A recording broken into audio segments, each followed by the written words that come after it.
வணக்கம். உதயநிதியின் கதை முடிந்தது. அதிர்ச்சியில் திமுகவின் நிர்வாகிகள். நண்பர்களே, இந்த வீடியோவிற்கு ஒரே ஒரு லைக் மற்றும் சப்ஸ்கிரைப் பண்ணிருங்க. திராவிட முன்னேற்ற கழகத்தின் ஆட்சி அமைய வேண்டும், இல்லை என்றால் திமுகவின் ஆட்சி அமைய வேண்டும். அதிமுக முதல்வராக எடப்பாடி இருக்கட்டும், நாம் எதிர்க்கட்சியாக இருந்து கொள்ளலாம் என்று திமுகவின் மூத்த நிர்வாகிகளிடமும் அதிமுகவின் மூத்த நிர்வாகிகளிடமும் பேச்சுவார்த்தையை நடத்தினார். ஆனால் கனிமொழி அவர்கள் இந்த முடிவை எடுத்தது மிகப்பெரிய ஒரு தவறு. அதிமுக திமுகவிற்கு பல ஆண்டுகள் எதிரியாக இருந்த கட்சி. ஒருபோதும் திமுகவும் அதிமுகவும் கூட்டணி வைக்க மக்களும் சரி தொண்டர்களும் சரி ஏற்றுக்கொள்ள மாட்டார்கள். முதல்வராக விஜய் அவர்கள் பொறுப்பேற்க வேண்டும் என்பது ஜனநாயக கடமையில் வாக்குகளை செலுத்திய மக்களின் உரிமை. அதை நாம் தடுத்து நிறுத்தினால் திமுக தமிழ்நாட்டில் அழிந்துவிடும் என்று கனிமொழி எச்சரிக்கை செய்துள்ளார். அதையும் மீறி அதிமுகவுடன் கூட்டணி வைத்தால் ஒட்டுமொத்த பதவிகளிலும் நான் விலகிக் கொள்கிறேன் என்பதையும் கனிமொழி அவர்கள் தெரிவித்திருந்தார். இதனால் உதயநிதி அவர்களை எச்சரிக்கை செய்யும் விதமாக ஸ்டாலின் அவர்களும் அவரது மனைவியும் துர்கா ஸ்டாலினும் உதயநிதியை வெளுத்து வாங்கியுள்ளனர். இந்த முடிவு தவறானது, தோல்வியை ஏற்றுக்கொள்ள வேண்டும். அதாவது விஜய் அவர்கள் முதல்வரானதை, விஜய் அவர்கள் முதல்வர் பதவியில் அமர்ந்ததை உதயநிதியால் ஏற்றுக்கொள்ள முடியவில்லை. பட்டத்து இளவரசர் என்று ஆதவர்ஜன் அவர்கள் கூறுவது உண்மைதான் போல.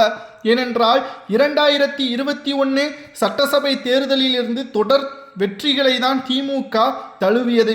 உதயநிதி அவர்கள் செல்லும் இடமெல்லாம் 200 ரூபாய் 500 ரூபாய் கொடுத்து கூட்டத்தையும் வரவழைத்தார் சேகர் பாபு.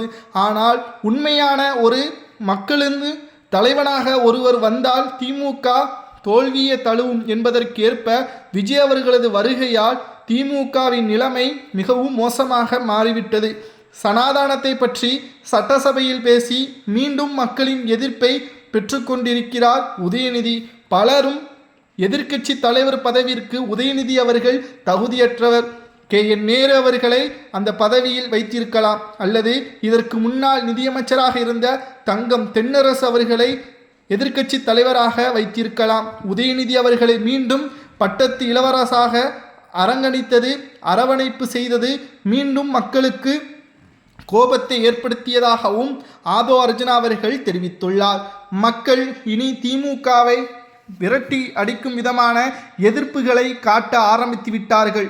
மக்கள் உதயநிதி அவர்கள் ஒட்டுமொத்த இளவரசராக தமிழ்நாட்டில் மன்னனாக ஆளலாம் என்று நினைத்தார். ஆனால் ஜனநாயக கடமைப்படி நன்மை செய்த தலைவனைத்தான் மக்கள் தேர்வு செய்வார்கள். உதயநிதி அவர்கள் தேவையில்லை என்றும் விஜய் அவர்கள் ஆட்சி அமைக்கட்டும், நிச்சயமாக விஜய் அவர்கள் தவறு செய்ய மாட்டார் என்ற நம்பிக்கையின் அடிப்படையில் தான் விஜய் அவர்களுக்கு ஒவ்வொரு வாக்குகளும் விழுந்தது. அதை காப்பாற்றும் விதமாகத்தான் கடந்த 7 நாட்களாக விஜய் அவர்கள் சரியான ஆட்சியை செய்து வருகிறார். காலை 9:55 தலைமைச் செயலகத்தில் கையெழுத்து, மாலை 6:35 வீட்டிற்கு செல்கிறார். மதிய உணவை கூட தலைமைச் செயலகத்தில் தான் வீட்டிலிருந்து டிஃபன் பாக்ஸையும் கொண்டு வந்து சாப்பிடுகிறார். ஆனால் ஸ்டாலின் அவர்களோ வாரத்தில் 2 நாட்கள் தான் தலைமைச் செயலகத்திற்கு செல்கிறார். இப்படிப்பட்ட ஒரு நிலைமை இருந்ததன் காரணமாகத்தான் கடந்த 5 ஆண்டுகளில் சுமார் 6 லட்சம் கோடி 5 ஆண்டுகளில் ஸ்டாலின் என்னத்தை செய்தார்? இந்த 6 லட்சம் கோடி ஒட்டுமொத்தமாக தமிழ்நாட்டில் 10 லட்சம் கோடி கடன் வாங்கக்கூடிய அளவிற்கு திமுகவின் செயல்பாடு மிக மிக மோசமான ஆட்சியை தான் தமிழ்நாட்டில் செய்ததாக விஜய் அவர்கள் தரப்பினர்கள் ஆதாரங்களையும் வெள்ளரிக்கையை வெளியிட்டால் நிச்சயம் உதயநிதியின் கதை ஒட்டுமொத்தமாக முடிந்துவிடும் என்ற தகவலும் கிடைக்கப்பெற்றுள்ளது. அது மட்டுமல்ல, உதயநிதி அவர்கள் பினாமி யார்? மேலும் துபாயில் அவர் வாங்கிய பங்களாக்கள், பிரபல நடிகைக்கு வாங்கி கொடுத்த சொகுசு கார்கள் மற்றும் கீழாம்பாக்கத்தில் பிரபல நடிகைக்கு வாங்கிய நிலம் என்று அனைத்துமே பினாமியின் மூலமாகவே உதயநிதி செயல்பட்டார் என்ற தகவலையும் ஆதாரங்களுடன் வைத்திருக்கிறார்கள். மேலும் புதிதாக நியமிக்கப்பட்ட 17 IAS IPS அதிகாரிகளால் தமிழ்நாட்டில் 0 குற்றங்கள் என்பதை தான் இலக்காக தற்பொழுது முதல்வர் விஜய் அவர்கள் செய்து வருகிறார்.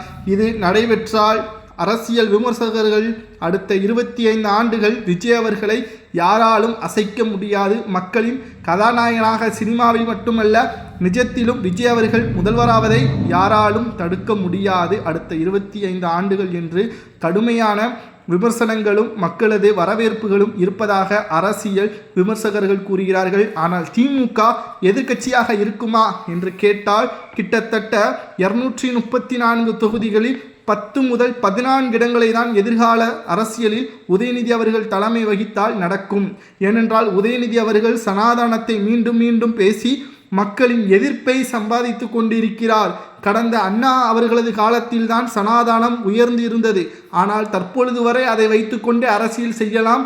ஒற்றுமையை பிரிக்கும் விதமாக உதயநிதியின் செயல்பாடு சட்டசபையில் தேவையில்லாமல் சனாதானத்தை பற்றி பேசி அவமானப்படுவது திமுகவின் வாக்கு வங்கிகளை கடுமையாக பாதிப்பதாகவும் தற்பொழுது தகவல்களும் திமுகவின் தலைமைக்கு சென்று கொண்டிருக்கிறது. இதனால் தற்பொழுது உதயநிதி அவர்களது அரசியல் வாழ்க்கை ஒட்டுமொத்தமாக முடிந்துவிடும். எந்த அளவிற்கு குறுகிய காலத்தில் வளர்ச்சி அடைந்தாரோ அதே வேகத்தில் அவர் தோல்வியை தழுவி திமுகவை உடையும் அளவிற்கு உதயநிதி செய்து விடுவார். உதயநிதியின் கதையும் முடிந்துவிடும் என்பதற்கேற்ப தகவல்களையும் நம்மால் பார்க்க முடிகிறது.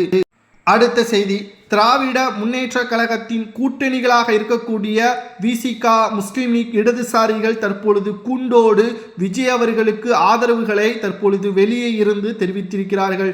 ஆனால் வருகின்ற நாடாளுமன்ற தேர்தலில் திமுகவுடன் கூட்டணி இல்லாமல் நேரடியாக விஜய் அவர்களுக்கு ஆதரவுகளை தெரிவித்து மத்தியில் ராகுல் காந்தியை முதல்வராக்கக்கூடிய எண்ணத்தில் கைகோர்க்கும் என்ற தகவல் தற்பொழுது கிடைக்கப்பெற்றுள்ளது.